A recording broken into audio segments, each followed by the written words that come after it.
অন্ধভাবে support করুন। একবার বলি নাই আমাদের অন্ধভক্ত হয়ে যান। আমরা বলছি যে চোখ নিয়ে, যে কান্না দেখে ওই 24-এর অভ্যুত্থানে আমার মা বাবা ভাই বোনেরা নেমে পড়েছিল, ওই দৃশ্য তো আমরা ভুলতে পারি না। আমরা সেই কথাগুলো, আকাঙ্ক্ষাগুলো আপনাদেরকে বলতে এসেছি।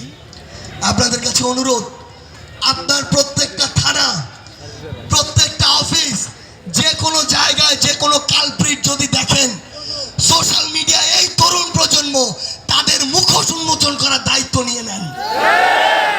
কোন কালপ্রিট দুষ্কৃতিকারী যেন রানীর বন্দর দিয়ে মাথা উঁচু করে না দৌড়াতে পারে। প্রত্যেক কালপ্রিটকে মাথা নিচু করে হাসিনার মতো পিছন দরজা দিয়ে পালাতে হবে। আমরা জাতীয় নাগরিক পার্টি অনেক স্বপ্ন, আশা, আকাঙ্ক্ষা নিয়ে এই বাংলাদেশের রাজনীতিতে অংশগ্রহণ করেছি। এখানে আমাদের আলী নাসের খান ভাই রয়েছে, উনি একজন অ্যাডভোকেট। এখানে আপু রয়েছে একজন ডাক্তার। এখানে ইমন রয়েছে যার বিসিএস ভাইবা শুধু অ্যাটেন্ড করা বাকি। এরকম প্রত্যেকেই তাদের জায়গা থেকে এক একজন কোয়ালিফাইড এবং দেশ সেরা শিক্ষা প্রতিষ্ঠানগুলোতে পড়াশোনা শেষ করে আজকে এখানে এসেছে। এই অভ্যুত্থান যদি না হতো, প্রত্যেকের দেশের কিংবা দেশের বাইরে গুরুত্বপূর্ণ জায়গাগুলোতে তাদের কর্মসংস্থান করতে পারত। আপনারা দেখছেন ডক্টর তাসনিম যারা অক্সফোর্ড হার্ভার্ড থেকে পড়াশোনা করে সেখানকার বিলাসবহুল যে তার যে জীবন, সেটিকে রেখেই বাংলাদেশে শুধু বাংলাদেশের মানুষের স্বপ্ন পূরণ করার জন্য আবার দেশে ফিরে এসেছে।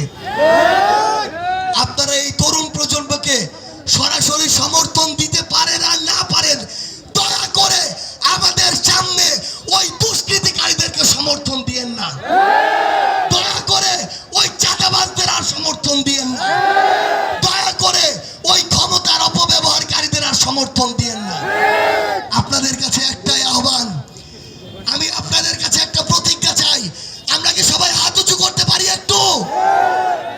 আমরা এই রানীর বন্দরে কোনো চাঁদাবাজ দেখতে চাই না।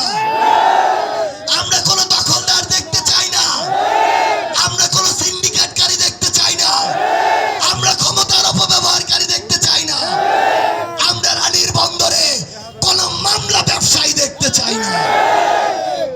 আমরা যদি ঐক্যবদ্ধ থাকি, তাহলে ইনশাআল্লাহ আমাদের যারা অভিভাবক আছেন তাদের পরামর্শে এবং এই প্রজন্মের যারা তরুণ আছেন তাদেরকে সামনে রেখে দৃঢ় কণ্ঠে সিনা টান করে কলিজাটা বড় করে আমরা আগামীর বাংলাদেশকে গড়ে তুলব।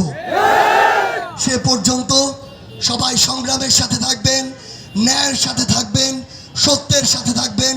ইনশাআল্লাহ আপনাদের সাথে আমাদের দেখা হবে রাজপথের সংগ্রামে অথবা বিজয়ে। ইনকিলাব জিন্দাবাদ, জাতীয় নাগরিক পার্টি এনসিপি জিন্দাবাদ।